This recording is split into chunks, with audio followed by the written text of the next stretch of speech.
Hello hi welcome back to miracle life with Rekha Sri channel. எல்லாருக்கும் advance Deepavali நல்வாழ்த்துக்கள்.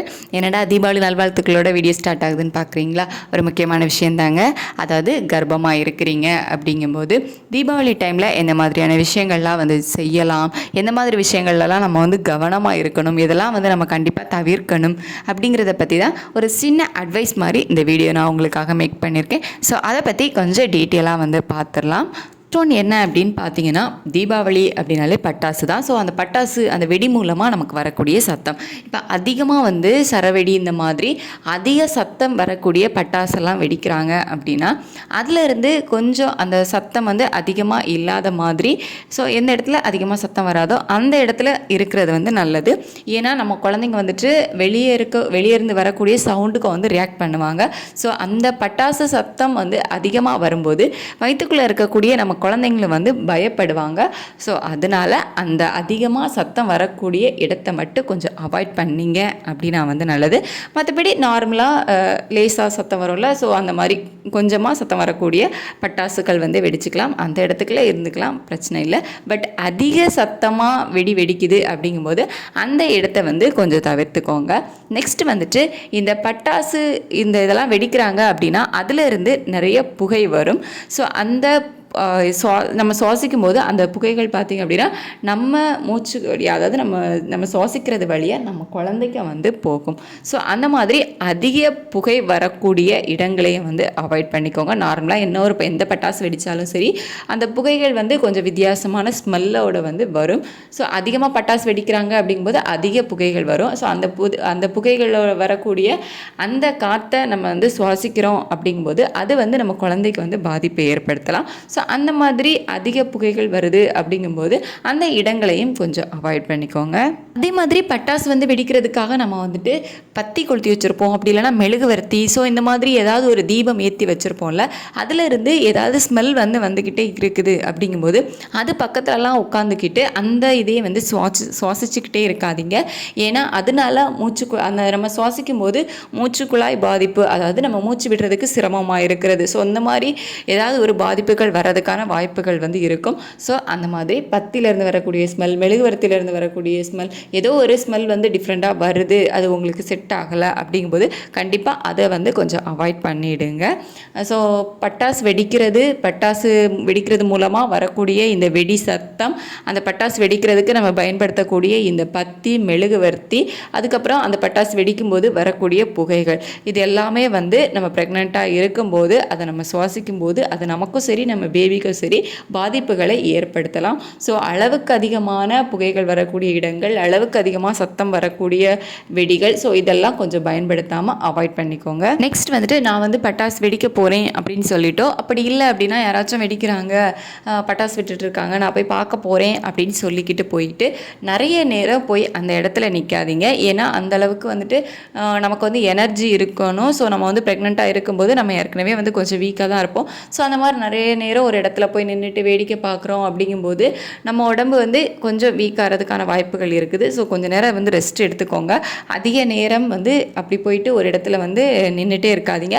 அதே மாதிரி அதிகமாக கூட்டமாக இருக்குது அப்படின்னு சொல்லிட்டு அந்த இடத்துலையும் போய் நிற்காதீங்க, அதாவது கூட்ட நெரிசல்லையும் போய் நிற்காதீங்க.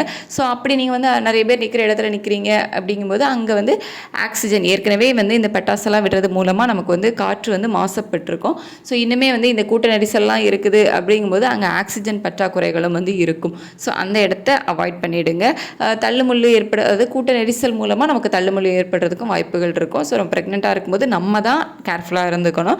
ஸோ அந்த மாதிரி அதிக பேர் நிற்கிறாங்க அப்படிங்கும்போது அந்த இடங்களையும் கொஞ்சம் அவாய்ட் பண்ணிக்கோங்க. நெக்ஸ்ட் முக்கியமாக தீபாவளி அப்படின்னாலே நம்ம நியூ ட்ரெஸ் எடுப்போம். ஸோ அந்த மாதிரி நீங்கள் புது ட்ரெஸ் எடுத்திருக்கீங்க. ஸோ ப்ரெக்னெண்ட்டாக இருக்கும்போது சில பேர் புது ட்ரெஸ் போடக்கூடாது அப்படிங்கிற மாதிரி சொல்லுவாங்க, சில பேர் போடலாம் அப்படிங்கிற மாதிரி. ஸோ உங்கள் கல்ச்சர் எந்த இதுக்கேற்ற மாதிரியோ, ஸோ உங்களுக்கு இப்போ நீங்கள் புது ட்ரெஸ் எடுத்துக்கிறீங்க, இல்லை ஏதோ ஒரு ட்ரெஸ் வியர் பண்ணுறீங்க அப்படின்னா உங்கள் கம்ஃபர்டபுளுக்கு ஏற்ற மாதிரி ட்ரெஸ் வியர் பண்ணுங்கள். ஸோ நீங்கள் பேபி பிறந்ததுக்கு அப்புறமா நீங்கள் எப்படி வேணால் ட்ரெஸ் போட்டுக்கலாம். பட் இப்போ நம்ம பேபி இருக்குது அப்படிங்கும்போது கம்ஃபர்டபுளாக இருக்கணும் பேபிக்கும். ஸோ கொஞ்சம் ரொம்ப டைட்டாக ட்ரெஸ் போடாமல் கொஞ்சம் தளர்வான ட்ரெஸ்ஸை பார்த்து வியர் பண்ணிக்கோங்க.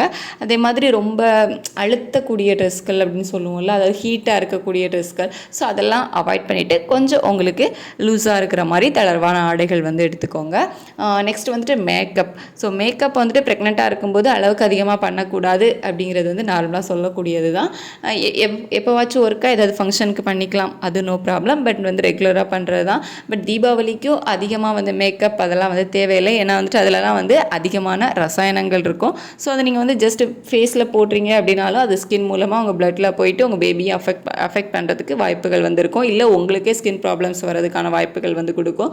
ஸோ ப்ரெக்னென்சி டைம்லலாம் இது ஈஸியாக வந்து வந்துடும். ஸோ அதனால் அதிக ரசாயனம் உள்ள அந்த மேக்கப் ப்ராடக்ட்ஸ் எல்லாம் வந்து கொஞ்சம் அவாய்ட் பண்ணிக்கோங்க. அதே மாதிரி அந்த மேக்கப் ப்ராடக்ட்ஸ்லாம் வந்து அதிகமாக அந்த பெர்ஃப்யூம் ஸ்மெல் வரும்ல, நல்லா இருக்கணும் அப்படி நம்மளை வந்து அட்ராக்ட் பண்ணணும் அப்படிங்கிறதுக்காக சில மேக்கப் ப்ராடக்ட்ஸ்லாம் வந்து அதிகமாக பெர்ஃப்யூம்ஸ் வந்து அதிகமாக இருக்கும். ஸோ அந்த மாதிரி ப்ராடக்ட்ஸை வந்து கொஞ்சம் அவாய்ட் பண்ணிக்கோங்க. நெக்ஸ்ட் வந்துட்டு தீபாவளி அப்படின்னாலே என்ன பண்ணுவோன்னா வீட்டில் நிறைய ஸ்வீட்ஸ் வந்து செய்வோம். ஸோ வீட்டில் செய்கிற ஸ்வீட்ஸ் கொழுப்பு குறைவாக இருக்கக்கூடிய ஸ்வீட்ஸ் எல்லாம் வந்து நீங்கள் சாப்பிட்டுக்கலாம், லிமிட்டாக வந்து சாப்பிட்டுக்கோங்க. வெளியில் இருந்து வரக்கூடிய அதாவது பேக்கரி ஐட்டம்ஸ் அப்படின்னு சொல்லுவாங்க. ஸோ அந்த மாதிரி பேக்கரி ப்ராடக்ட்ஸை வந்துட்டு ரொம்ப உங்களுக்கு சாப்பிட விருப்பமாக இருக்குது அப்படிங்கும்போது 1-2 அப்படி கொஞ்சமாக வந்து சாப்பிட்டுக்கோங்க. அளவுக்கு அதிகமாக சாப்பிடாதீங்க. வீட்டிலேயே செய்கிறாங்க அப்படின்னா வந்து நீங்கள் எடுத்துக்கலாம். அதுவும் வந்துட்டு லிமிட்டாக வந்து எடுத்துக்கிறது நல்லது. ஏன்னா எல்லாமே மேக்ஸிமம் எண்ணெயில் பண்ணுற மாதிரி இருக்கும். ஸோ அந்த மாதிரி எண்ணெயில் பொரித்த பண்டங்கள் அதுங்களை மட்டும் கொஞ்சம் லிமிட்டாக எடுத்துக்கோங்க.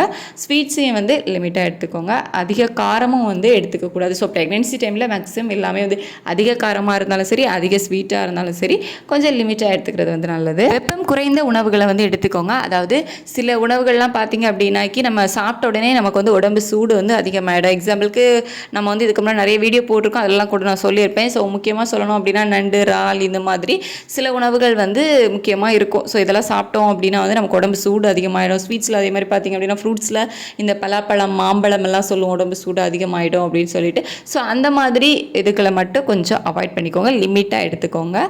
நெக்ஸ்ட்டு முக்கியமாக நிறைய தண்ணி குடிங்க. இப்போ வேறு கொஞ்சம் ஹீட்டான நேரம்.